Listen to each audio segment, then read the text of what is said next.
Hello students, कैसे हैं आप सब। आशा करती हूँ आप अच्छे होंगे और अच्छे से अपनी पढ़ाई कर रहे होंगे। मैं मोनिका रावत आपका स्वागत करती हूँ आईसीटी वर्चुअल क्लासरूम देहरादून में। बच्चों, आज हम क्लास 12th का जो आपका सब्जेक्ट है फिजिक्स, उसका जो सेकंड चैप्टर है उसको हम कंटिन्यू करेंगे। तो बच्चों, जैसे कि आप जानते हैं कि इस चैप्टर के हम इम्पॉर्टेंट टॉपिक्स को डिस्कस कर रहे हैं जो आपके कंपार्टमेंट के एग्जाम के लिए इम्पॉर्टेंट टॉपिक्स हैं।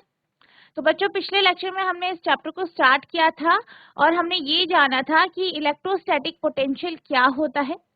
इसके लिए हमने डेरिवेशन किया था, इसका फॉर्मूला डिराइव किया था और हमने ये देखा था कि जब आपके पास बहुत सारे चार्जेस होते हैं, बहुत सारे आवेश होते हैं, उनके कारण एक बिंदु पर जो आपकी इलेक्ट्रिक पोटेंशियल होगा वो क्या होगा, ये हमने जाना था। आई होप आपको ये टॉपिक समझ में आया होगा। अब हम चलते हैं अपने अगले टॉपिक की तरफ। तो बच्चों, अब हम चलते हैं अपने स्मार्ट बोर्ड की तरफ। तो बच्चों, आज का हमारा टॉपिक है electrostatic potential at a point due to an electric dipole, यानी एक बिंदु पर विद्युत द्विध्रुव के कारण वैद्युत विभव। यानी हम क्या इसमें निकालेंगे, हमारे पास एक जो है इलेक्ट्रिक डायपोल है, विद्युत द्विध्रुव है, उसके कारण किसी बिंदु पर इलेक्ट्रोस्टैटिक पोटेंशियल क्या होगा, ये हम निकालेंगे। तो सबसे पहले इसमें हम एक जो है आपका डायपोल ले लेते हैं। जैसे कि हमने जो पिछला चैप्टर था उसमें पढ़ा था, डायपोल क्या होता है।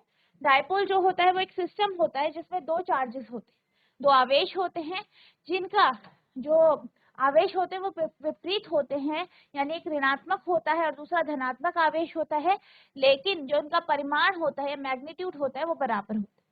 और ये जो दो चार्जेस होते हैं ये पॉइंट चार्ज होते हैं, बिंदु आवेश होते हैं, और इन्हें एक छोटी दूरी पे या थोड़ी सी दूरी पे रखा जाता है।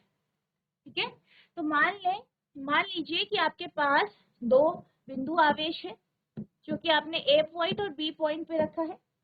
ए बिंदु पर जो है चार्ज वो नेगेटिव क्यू है, यानी माइनस क्यू, और बी पॉइंट पर प्लस क्यू। ठीक है, ये एक दूसरे से 2a की दूरी पर स्थित है। ठीक है, 2a की दूरी पर स्थित है और ये क्या है, इनका मिड पॉइंट। ठीक है, ओ मान लेते हैं। अब जैसे कि आप जानते हैं, जब भी हम डायपोल मोमेंट की बात करते हैं तो डायपोल मोमेंट नेगेटिव से पॉजिटिव की तरफ होता है और इसका जो मान है वो हम p मानते हैं। p से आप डायपोल मोमेंट को, द्विध्रुव आघूर्ण को जो है रिप्रेजेंट करते हैं। अब हमारे पास एक पॉइंट है p पॉइंट, यहाँ पे हमें जो है इलेक्ट्रोस्टैटिक पोटेंशियल निकाल। अब आप ये मान लीजिए कि जो आपका बिंदु B है, ये बिंदु B है, इससे P पॉइंट की दूरी R2 है। इसी तरीके से बिंदु A से जो P पॉइंट है, इसकी जो दूरी है ये आपकी R1, और O बिंदु की P से दूरी को हम R ले लेते हैं, यानी वेक्टर R ले लेते हैं। ठीक है, अब अगर हम बात करें इस इलेक्ट्रिक डायपोल की, तो इस इलेक्ट्रिक डायपोल के कारण जो आपका डायपोल मोमेंट होगा उसे हम क्या ले रहे हैं, पी ले। ठीक है, यहाँ पे हम पी ले रहे। अब हम क्या करते हैं, सबसे पहले यहाँ पे आप थ्योरी लिखेंगे, तो आप क्या लिखेंगे, let us consider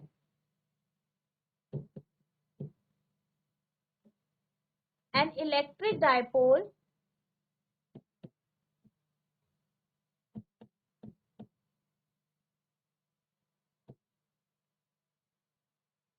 consist of charges plus q and minus q which are separated by a distance 2a।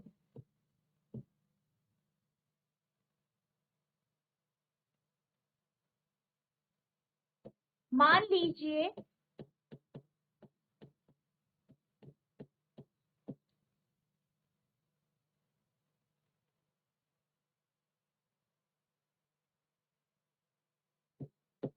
एक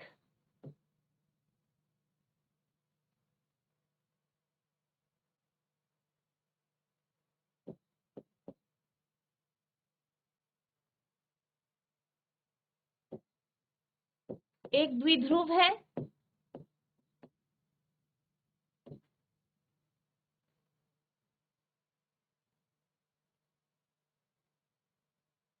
इस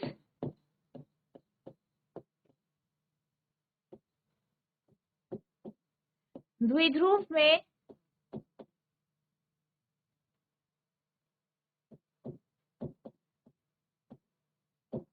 बिंदु ए पर -q आवेश है तथा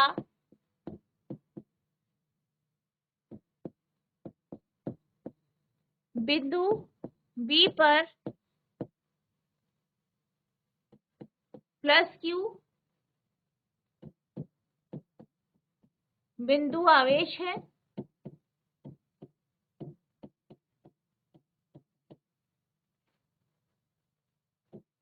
ये दोनों, ठीक है,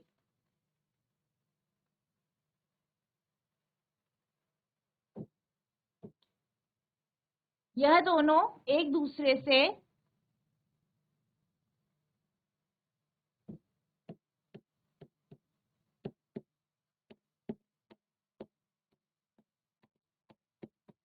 दो ए की दूरी पर स्थित है।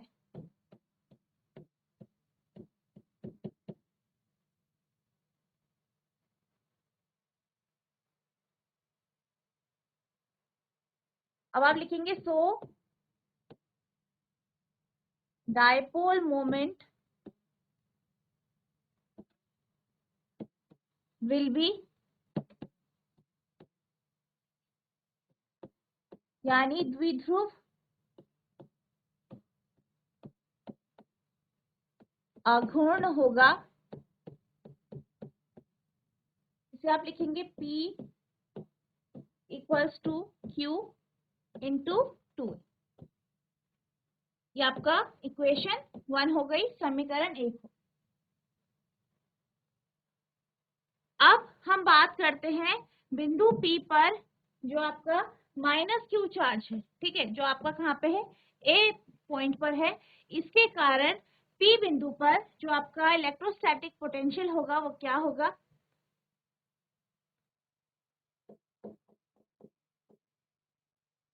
इलेक्ट्रोस्टैटिक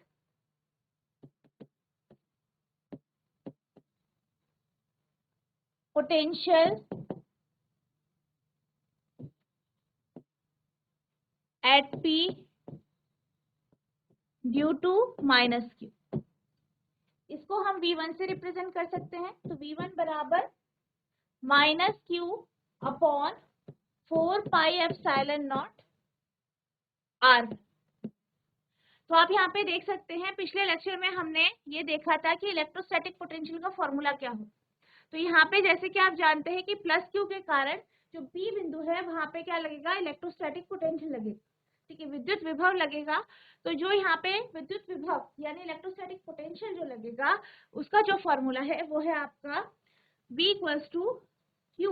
Q जो इसका चार्ज है, ठीक है, -q चार्ज जो है, तो यहाँ पे आपका -q आ जाएगा, -q अपॉन 4πε0। और इसकी यानी जो Q चार्ज है या -q चार्ज है उसकी P से दूरी कितनी है, R1 है, ठीक है।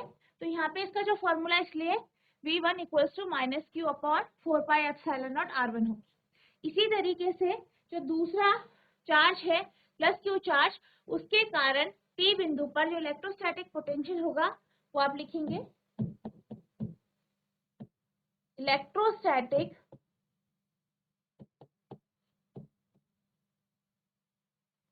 पोटेंशियल एट P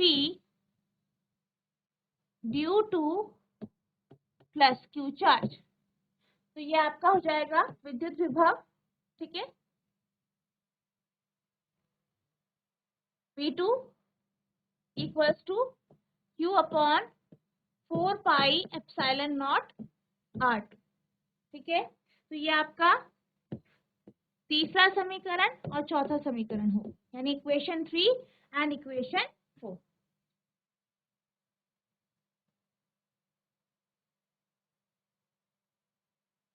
अब जैसे कि आप ये जानते हैं कि यहाँ पे क्या है, हमारे पास एक सिस्टम है, ठीक है, जिसपे आपके पास दो आवेश है यानी दो चार्ज। इसके कारण जो P बिंदु है इस पे जो आपका विद्युत विभव होगा वो लगेगा, वो इन दोनों का क्या होगा, सम होगा। यानी हम यहाँ पे अध्यारोपण के सिद्धांत से या सुपरपोजिशन का जो प्रिंसिपल है उसके अकॉर्डिंग जो है, जो टोटल, ठीक है, टोटल जो पोटेंशियल होगा यानी कुल विभव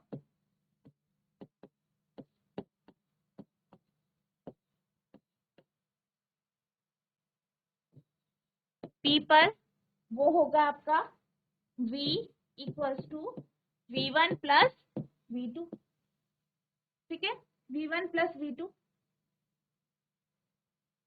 तो V हो जाएगा आपका बराबर, जो आपका V1 है minus Q upon 4 pi epsilon not R1 plus Q upon 4 pi epsilon not R2। अब आप यहाँ पे Q बाहर ले लेंगे, ठीक है, और आप यहाँ पे से 4 पाई एप्सिलॉन नॉट को बाहर ले सकते हैं, तो ये -1 upon R1 plus 1 upon R2 हो जाएगा। इसको हम रीअरेंज कर लेते हैं, तो V इक्वल्स टू हो जाएगा आपका Q upon 4 pi epsilon not 1 upon R2 minus 1 upon R1, ठीक है। तो ये आपका हो जाएगा समीकरण 5, ठीक है। अब हम क्या करेंगे, R1 और R2 की जो वैल्यू है उसको हम यहाँ पे रखेंगे। तो उसको निकालने के लिए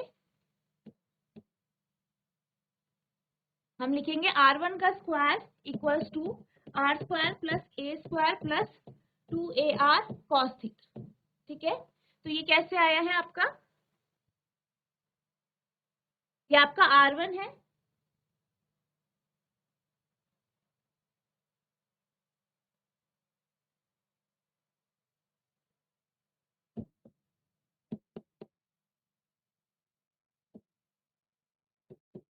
ये आपका क्या है, R1 है, ठीक है। और ये जो पॉइंट है ये O के साथ थीटा एंगल बना, ठीक है। तो ये आपका थीटा एंगल बना रहा है और ये आपका क्या है, R1 है। तो हम क्या ले रहे हैं, इसमें ज्योमेट्री का यूज करते हैं। तो ज्योमेट्री का यूज करके हमने क्या किया, हमने जो है ये निकाला कि R1 का स्क्वायर बराबर हो जाएगा आपका A square plus 2AR cos theta के। इसी तरीके से R2 का जो फॉर्मूला है वो लेंगे, R2 का square equals to R square plus A square plus 2AR cos 180 degree minus theta. तो यहाँ पे जो थीटा है वो इसके कारण है, ये आपका थीटा हो गया। और यहाँ पे जो ये एंगल है ये R2 है, तो ये आपका क्या हो जाएगा, 180 डिग्री। ये आपका थीटा होगा तो ये 180 डिग्री माइनस थीटा हो जाएगा, ठीक है। तो इसलिए यहाँ पे हमने 180 डिग्री माइनस थीटा जो है वो लिए। तो R2 का स्क्वायर हो जाएगा आपका बराबर R square plus A square minus, minus क्यों आएगा, क्योंकि आप जानते हैं कि जो आपका कॉस 180 डिग्री माइनस थीटा होता है वो माइनस कॉस थीटा के बराबर होता है, इसलिए यहाँ पे माइनस 2AR कॉस थीटा आ जाएगा।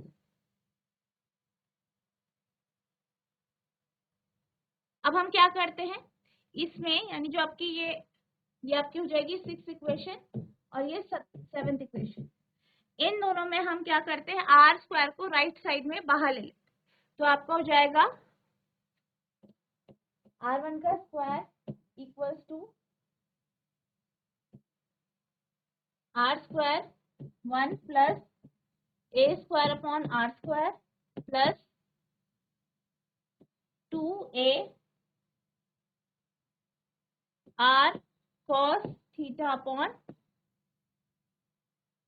R,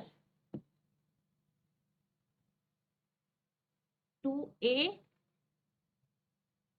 cos थीटा हो गया। यहाँ पे आपका इस तरीके से आ जाएगा। इसी तरीके से अगर हम R2 को लें तो ये भी आपका R स्क्वायर बाहर आ जाएगा 1 plus a square upon r square minus 2a cos theta upon are.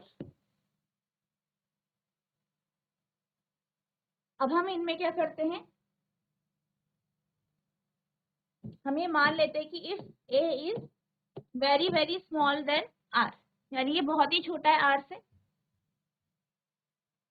क्योंकि आप ये जानते हैं जब डाइपोल की हम बात करते हैं तो जो दो चार्ज होते हैं, आवेश होते हैं, ये थोड़ी सी दूरी पे स्थित होते हैं। इसके कंपैरिजन में अगर हम पी पॉइंट को ले तो पी पॉइंट जो है वो ओ से ज्यादा दूरी पे है, इसलिए हमने क्या किया है, हमने जो है ए को छोटा लिया है आर से, तो इसलिए हमने क्या किया, ए को निग्लेक्ट कर, ठीक है। तो आपका ए अपॉन आर क्या हो जाएगा, ये भी छोटा हो जाएगा, तो हम क्या कर देंगे, ए स्क्वायर आर स्क्वायर को निग्लेक्ट कर देंगे।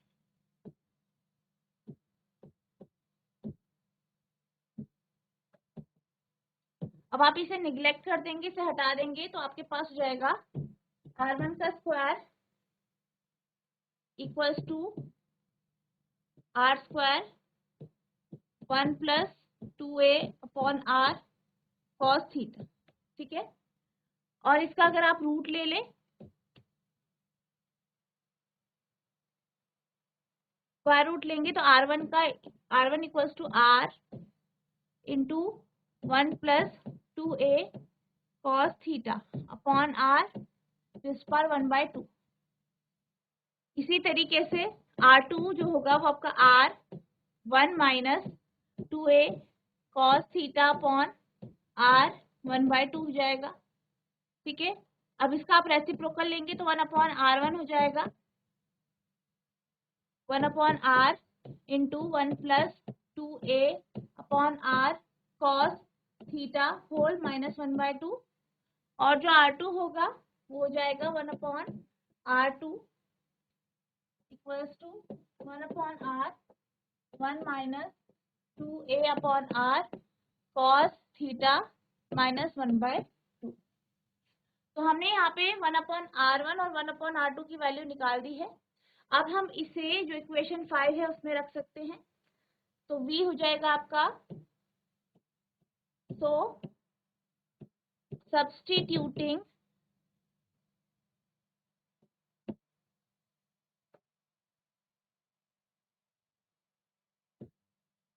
Value of 1/r1 and 1/r2,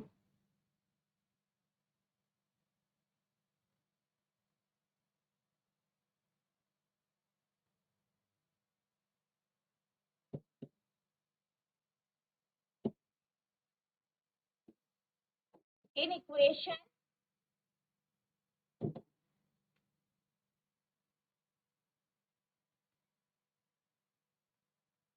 5, तो हमारे पास क्या आ जाएगा, v equals to q upon 4 pi epsilon naught आपका बाहर आ जाएगा।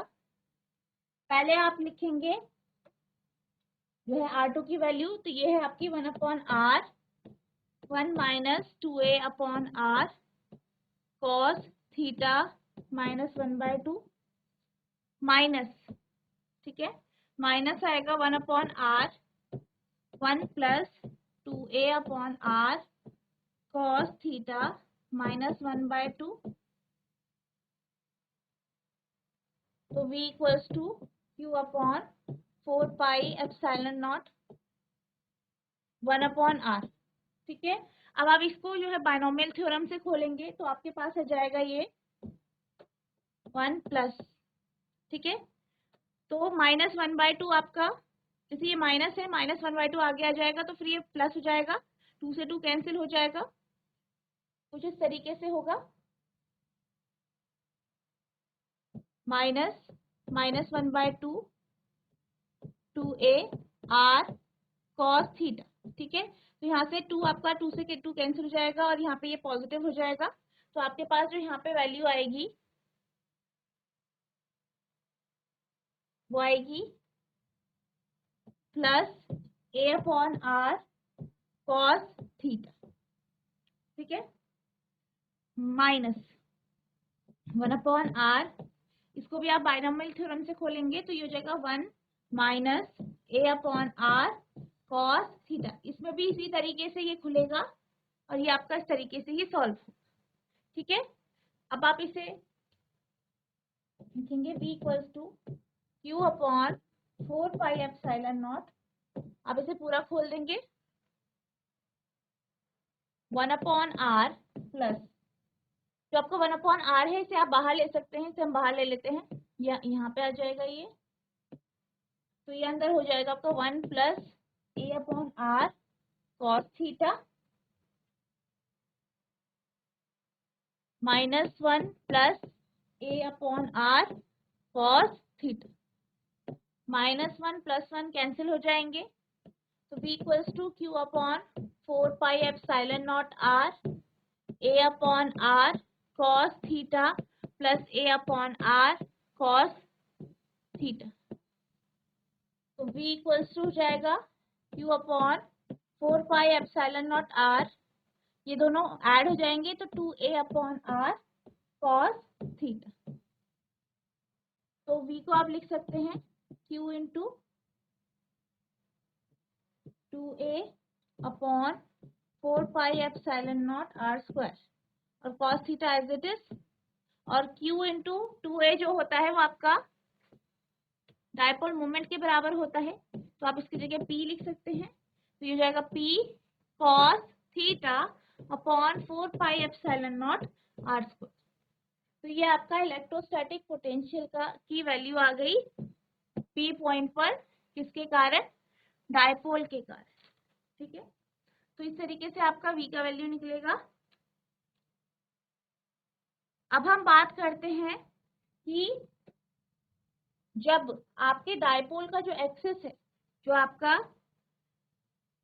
विद्युत द्विध्रुव है उसका जो एक्सिस है, उसमें थीटा की वैल्यू अगर आपकी 0 डिग्री हो जाए और पाई हो जाए, जब आपका थीटा क्या हो जाए 0 डिग्री हो जाए, तो जब आपका थीटा 0 हो जाएगा तो cos 0 1 होता है, यानी v इक्वल्स टू आपका हो जाएगा p upon 4 pi epsilon not r square. यानी जब थीटा 0 है तो v क्या है आपका पॉजिटिव है, जब थीटा क्या है 0 है। इसी तरीके से अगर थीटा जो है वो पाई हो जाए, यानी 180 डिग्री का हो जाए, 180 डिग्री का हो जाए, तो v हो जाएगा आपका p cos 180 माइनस 1 हो जाता है, तो minus p upon 4 pi epsilon not r square. यानी जब थीटा आपका पाई है यानी 180 डिग्री का है, तो v का जो मान है वो नेगेटिव आ जाए। ठीक है, क्या हो जाता है v नेगेटिव।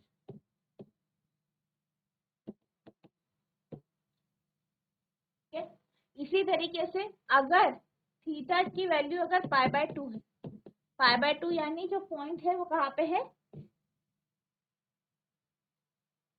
इक्वेटोरियल प्लेन पर है,